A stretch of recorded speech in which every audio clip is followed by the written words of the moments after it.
has 2 years left on his rookie deal, so no need to start the extension talks just yet, right? Conventional wisdom? Not quite. Recent reports say Zeke could hold out of training camp, and talks could go sideways if Dallas isn't proactive on a new deal. Man, it seems to be the theme these days. CeCe, what would the Cowboys look like if that actually happens, if Zeke holds out? You talking about Dak Prescott? Dak better not sign his contract if Zeke is not there. No, he better sign it before they see him without Zeke. No, I'm just saying for protection reason why. All right? Dallas Cowboys, they're not the offense without Ezekiel Elliott. Now, you're not going to take away a special player. I'm not going to make people think, oh, Zeke is just a normal running back. No, he's not. It's in the Melvin Gordon situation. No, come on, stop, man. The only thing similar to them, they play running back. They're from the Big Ten. Listen, that's when everything starts to go in different directions. Zeke, since 2016, the only running back to average 800 yards a game. That's the most dependable. Besides Dallas Cowboys taking the field and that star being on their helmet, Ezekiel Elliott has been the most dependable thing since they drafted him. You knew he would be a great pro. You knew that he would be durable. Your question marks about him. The only thing, will he catch the ball out of the backfield? He has more than adequate hands out of the backfield. The screen game for Dallas is a huge part of what they do because he's such a great open field runner. He's the best running back in the NFL.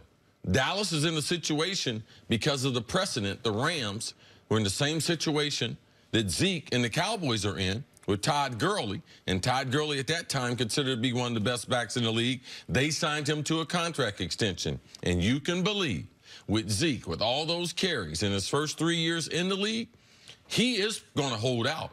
And he wants his money because if you look at the lifespan of a running back, you have to look at their life totally different than the other players.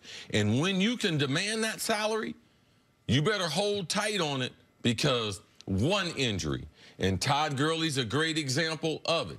John Wall in the NBA, he got his guaranteed money. Now he don't have to worry about it. Ezekiel Elliott, he really puts his career every single weekend at risk if he goes out there without a new contract. And this is one of those instances where we can actually look back on a decent sample. What did the Cowboys look like without Ezekiel Elliott? Well, we know. In 2017, they were a 5-3 football team, and then Zeke finally had to serve that 6-game suspension. The first 3 games of that 6-game suspension, they were 0-3, and they were outscored 92-22. They averaged 7 points a game the first 3 games without him. Oh, they ended up rallying. They won the last 3, but in that stretch, what did it do to Dak?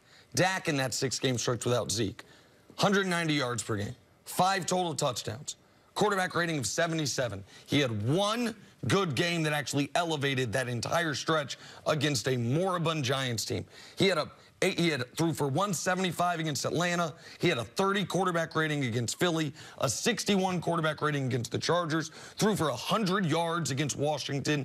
Their offense ground to a halt because if he's not out there and all of a sudden Dak, instead of facing 8-man boxes, is facing 7-man boxes or even 6-man boxes, now his limitations as a passer come to the forefront. So, listen, he's got 2 years left on his deal.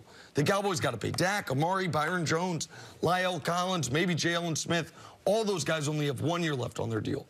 But he is so clearly their best player that even though he has 2 years left, he has an odd amount of leverage here in a season. The Cowboys, after winning just their second playoff game in, 15 years, they think they can take a major step forward this season, making conference championship games. What you know about Zeke and Jerry Jones and the way the Cowboys do business, does it get to the point where he has to hold out? Yes, because Dak's contract is up, Amari Cooper's contract is up, and his visit to the commissioner's office did not help his contract situation. And see, Stephen Jones, the Joneses have been very vocal about paying Dak. Stephen Jones back in May, I don't want people to forget, when he was asked about Zeke, he said, that's something I'm sure will get worked out over the next couple years. That was in May. Zeke wants it worked out in the next couple weeks. Well, you wonder how much of that leverage has been lessened because of that visit to the principal's office by Zeke. All right, coming up, is it title or bust for the Lakers this season? Still ahead on First Things First. Hope he's not like Jenna. Come right out of the principal's office.